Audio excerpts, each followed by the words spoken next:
மக்களே, நான் உங்கள் ஜப்பார் பாய். நீங்கள் பார்த்துட்டு இருக்கிறது ஃபுட் ஏரியா தமிழ். இன்றைக்கி நம்மளுடைய வீட்டு வாரம். ஸோ வீட்டில் வந்து இருக்கிறேன் அப்படின்னு சொல்லியிருந்தேன். ஸோ இன்றைக்கி பசங்க என்ன ஆசைப்பட்டு கேட்டாங்கன்னு பார்த்தீங்கன்னா, கேமல் கறி, ஒட்டக கறியை வந்து சுக்காவாக எங்களுக்கு செஞ்சு கொடுங்க, நாங்கள் வந்து சப்பாத்தியோட சாப்பிடணும் ஆசைப்படுறோம் அப்படின்னு சொல்லிட்டு. ஸோ அதனால் வந்து ஒரு 1/2 kg சிம்பிளாக செய்ய போகிறோம்.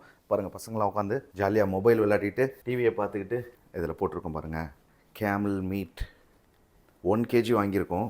நம்ம இதில் வந்து ஒரு 1/2 kg மட்டும் செய்வோம். அவங்கள வந்து பீஸ் போட்டு கொடுக்க சொல்லலை, ஏன்னா அவங்க வந்து பெருசு சின்னதாக போட்டாங்க நல்லா இருக்காது, நமக்கு வந்து ஒரே சைஸாக போடணும். அதே நேரத்தில் பார்த்திங்கன்னா சின்ன கேமலோட கறி கேட்டேன் நான், ஏன்னா அதுதான் வந்து கொஞ்சம் சீக்கிரமாக வேகும். நம்ம இதை வந்து எடை போட்டு ஒரு 1/2 kg எடுத்துப்போம். இப்போ இந்த கேமல் கறியில் ஒன்று தவா கறின்னு ஒன்று வரும், சுக்காவாக செய்யணுன்னா. இன்னொன்று வந்து நம்மளுடைய ஊர் ஸ்டைலில் செட்டிநாடு சுக்கா. ஸோ அதில் கொஞ்சம் ஆனியன், கொஞ்சம் பச்சை மிளகாய் இதெல்லாம் போடுவோம். அதில் வந்து இஞ்சி பூண்டுலாம் அரைக்காமல் நல்லா நசுக்கி நம்ம போட்டு நல்ல ஒரு ஃப்ளேவராக சாப்பிட்லாம் அப்படின்னு ரொம்ப ஆசைப்பட்டு கேட்டாங்க.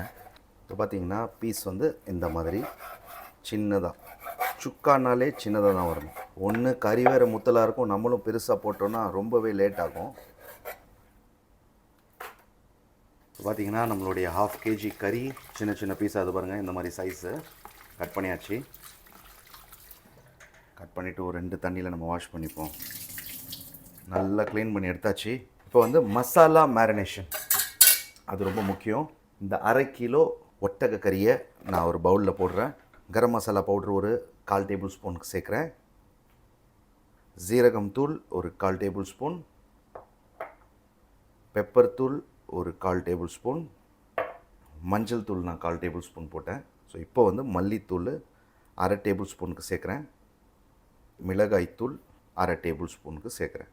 சால்ட் ஒரு 1/4 டேபிள் ஸ்பூனுக்கு கொஞ்சம் கூட. நம்ம வந்து 1/2 டேபிள் ஸ்பூனும் போடக்கூடாது, 1/4 போடக்கூடாது, கொஞ்சம் நடுத்தரமாக வச்சுக்கணும். வச்சுட்டு இப்போ நம்ம என்ன பண்ணுவோம்னா, இந்த மசாலாவை இந்த ஃபுல்லாக போட்டு நல்லா பிசையணும். இது பாருங்கள், கொஞ்சம் மீட் வந்து தண்ணியோடு தான் நான் வச்சுருக்கேன், அப்போ தான் ஈஸியாக இருக்கும் மிக்ஸ் பண்ணுறதுக்கு. நல்ல ஒரு 5 நிமிஷத்துக்கு இது பிசையணும். இந்த மீட்டோட இந்த கேப்லெல்லாம் போய் மசாலா ஏறும். அதே நேரத்தில் பார்த்திங்கன்னா இந்த மீட் வந்து சாஃப்டாகும். ஏன்னா நம்ம இதை வந்து குக்கரில் வேக வைக்க போகிறதோ அல்லது தண்ணி நிறைய வச்சு வேக வச்சு எடுக்கிறதோலாம் கிடையாது. அதனால் வந்து இந்த ப்ராசஸ் வந்து இந்த நேரத்தில் ரொம்ப முக்கியமான ஒரு ப்ராசஸ்ஸு. நல்லா பிசைஞ்சாச்சு. இதை ஒரு 1/2 அன் ஹவருக்கு நம்ம அப்படியே விட்டுடலாம். இதில் வந்து இஞ்சி பூண்டு பேஸ்ட்டு நம்ம போடலை.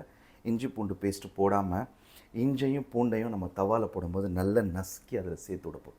அது கொதிக்க கொதிக்க அதோட சாரெலாம் அப்படியே இறங்கட்டும், கொஞ்சம் நேச்சுரலாக. சரிங்களா? அவ்வளோதான். நல்லா பிசைஞ்சி ஒரு 1/2 அன் ஹவர் அப்படியே விட்டாச்சு. மசாலாலாம் நல்லா செட் ஆகி சூப்பராக இருக்குது. இப்போ மசாலான்றது பார்த்திங்கன்னா இவ்வளோ தாங்க. இது வந்து முக்கியமான மசாலாக்கள். நிறைய நம்ம கறி வகைகளும் சரி, வெஜிடபிள்ஸும் சரி செய்யும் போது இதுதான் முக்கியமாக தேவைப்படும். மஞ்சள் தூள், மிளகாய்த்தூள், மல்லித்தூள், ஜீரகம் தூள், பெப்பர் தூள், கரம் மசாலா தூள். அடுப்பை நம்ம பற்ற வச்சுப்போம். ஆயில் எவ்வளோ சேர்க்குறேன் அப்படின்னு பார்த்தீங்கன்னா, ஜஸ்ட்டு ஒரு 50 கிராம் ஆயில். ஆயிலை சூடாக்கணும் அப்படின்றத நீங்கள் யோசிக்காதீங்க. இந்த மீட் எடுத்து அப்படியே இந்த ஆயில் மேலே நம்ம வச்சுருவோம். நல்லா இது ஹீட் ஆகட்டும். இந்த ஒரு 4 பச்சை மிளகாயை வச்சுருக்கேன். இதை வந்து பொடிசாக நறுக்கி இதில் சேர்க்க போகிறோம். பச்சை மிளகாயோடைய ஃப்ளேவர் ஒரு மீட்டில் சேர்ந்ததுன்னா அதோட டேஸ்ட் வந்து டபுள் ஆகிடும்.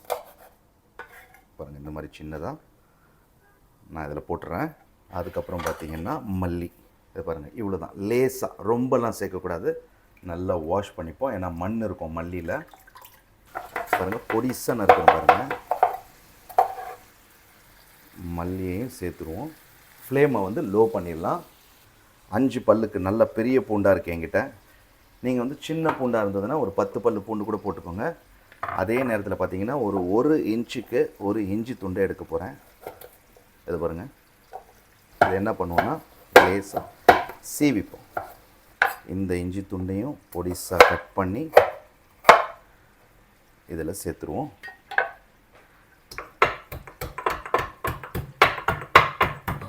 அவ்வளோதான், நல்லா பேஸ்ட் ஆகிடுச்சு.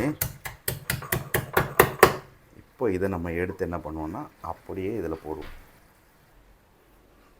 இப்போ ஃபைனலாக பார்த்தீங்கன்னா 2 காம்பு கருவேப்பிலை நல்ல எலஸாக எடுத்துக்கிட்டேன். இலையை கருவேப்பிலையும் சேர்த்தாச்சு. இதை கொஞ்சம் நகட்டி விடுவோம். மூடிட்டு ஃப்ளேம் லோலேயே வைப்போம். சும்மா ஒரு 5 நிமிஷம் கழித்து பெரட்டி விடணும். மறுபடியும் ஒரு 5 நிமிஷம் கழித்து பெரட்டி விடணும். இதே மாதிரியே நம்ம என்ன பண்ணுவோம், லோ ஃப்ளேம்லேயே வச்சு 1/2 அன் ஹவருக்கு குக் பண்ணணும். நம்ம வந்து ஒட்டக கறி விசில் போட்டாலே எப்படி பார்த்தாலும் ஒரு 5-6 விசில் எடுக்கும். ஸோ ஸோ குக்கரில் வேக வச்சு சாப்பிட்றது அது வேறு டேஸ்ட்டு. நம்ம வந்து இந்த மாதிரி செஞ்சோன்னா அது சூப்பராக இருக்கும், நல்லாயிருக்கும். ஸோ அதனால் 1/2 5 நிமிஷத்துக்கு ஒரு தடவை நம்ம என்ன பண்ணணும், தட்டை ஓப்பன் பண்ணணும், கொஞ்சம் மிக்ஸ் பண்ணணும், விடணும். ஸோ அப்படியே கண்டினியூ பண்ணிக்கலாம். நான் வந்து 5 நிமிஷத்துக்கு ஒரு தடவை லேசாக கிண்டுறேன். இது பாருங்கள். ஆனால் நம்ம தண்ணி இதில் ஆட் பண்ணவே இல்லை.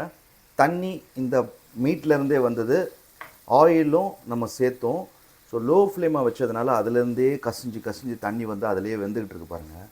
இப்போ இந்த நேரத்தில் ஒரே ஒரு மீடியம் சைஸ் வெங்காயம் இந்த மாதிரி பொடிசாக நறுக்கி வச்சுருக்கேன். இந்த வெங்காயத்தை சேர்ப்போம். எதுக்குன்னா நம்மளுக்கு கிரேவி கொஞ்சம் நிற்கும். இப்போ இந்த கிரேவியில் நம்ம என்ன பண்ணலாம்னா, ஏதாவது ரொட்டி சாப்பிட்ணும் அப்படின்னா அதில் தொட்டு சாப்பிட்லாம். இல்லைன்னா என்ன ஆகிடும்னா ட்ரை பீசஸாக நிற்கும் தனியாக. சரிங்களா? கிரேவினா ரொம்ப வராது, கொஞ்சம் மசாலா பரட்டிகிட்டு இருக்கிற மாதிரி இருக்கும். இதை அப்படியே மூடி விடுவோம் லோ ஃப்ளேம்லேயே. அப்படி இன்கேஸ் செய்யும்போது நீங்கள் லோ ஃப்ளேம் வச்சோம் தண்ணி சுண்டிருச்சு அப்படின்னா கொஞ்சோண்டு தண்ணி ஆட் பண்ணலாம். அவ்வளோதான். தட்டு மூடுறேன். மறுபடியும் ஒரு 15 நிமிஷம் வெயிட் பண்ணுவோம். 1/2 போதும். எவ்வளோ தான் ரஃப்பான நம்ம மீட் போட்டாலும் 1/2 போதும். ஏன்னா நம்ம போட்ட பீஸ் அந்த மாதிரி சின்னதாக போட்டிருக்கோம். ஸோ அதனால் பெரிய பீஸாக இருந்தால் இதெல்லாம் வேகிறதுக்கு ஒரு 1.5 மணி நேரம் ஆகும். ஸோ நம்ம பிரியாணிலாம் ஒட்டக பிரியாணிலாம் போட்டிருக்கோம் நம்ம சேனலில், நீங்கள் போய் செக் பண்ணி பாருங்கள். இது ஒட்டகம் கறி புதுசு கிடையாது. இது வந்து 3வது டைமோ 4வது டைமோ எதுவும் சேர்க்குறோம். ஓகே, 15 மினிட்ஸ் கழிச்சு இதோடைய நிலைமை என்னன்னு பார்ப்போம். இப்போ இது வேகிறதுக்கு எவ்வளோ டைம் ஆச்சுன்னு பார்த்தீங்கன்னா, நான் ஒரு 1/2 வெந்துடும் அப்படின்னு சொன்னேன். ஸோ அது கொஞ்சமாக டைம் எடுத்து நான் நடுவில் எடுத்து சாப்பிட்டு பார்த்தேன், வேகலை. ஸோ இன்னும் ஒரு 15 மினிட்ஸ் அப்படியே விட்டுட்டேன் லோ ஃப்ளேம்லேயே. இதோ பாருங்கள், சரியான ஜூஸி. இப்போ நல்லா வெந்துருச்சு. பசங்களுக்கு கொடுப்போம், என்ன சொல்கிறாங்கன்னு பார்ப்போம். கொஞ்சம் பசங்களுக்கு ஃபஸ்ட்டு எடுத்துகிட்டு போய் ஊட்டி விட்டு அனுப்பிச்சிடும்.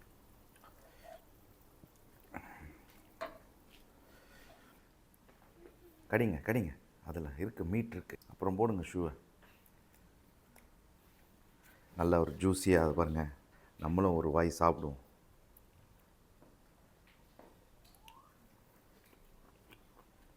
அடடா. ஸோ நீங்களும் மட்டனாக இருந்தாலும் சரி, கேமல் ஒட்டகமாக இருந்தாலும் சரி, பீஃபாக இருந்தாலும் சரி, இதே மாதிரி மெத்தடில் செஞ்சு பாருங்கள். இது ஒரு டிஃப்ரெண்ட் டேஸ்ட், ரொம்பவே நல்லாயிருக்கும். ஏன்னா இதில் பெப்பர், பச்சை மிளகா காரம், இஞ்சி பூண்டு காரம், மிளகாத்தூள் காரம், நிறைய ஸ்பைசஸ் ஐட்டம்ஸ்லாம் போட்டு செம்மையாக அருமையாக இருக்குது. ட்ரை பண்ணிவிட்டு உங்கள் வீட்லேயும் இந்த அவுட்புட் எப்படி வந்ததுன்னு கமெண்ட் பண்ணுங்கள். மறுபடியும் அடுத்த வீடியோவில் சந்திக்கிறேன்.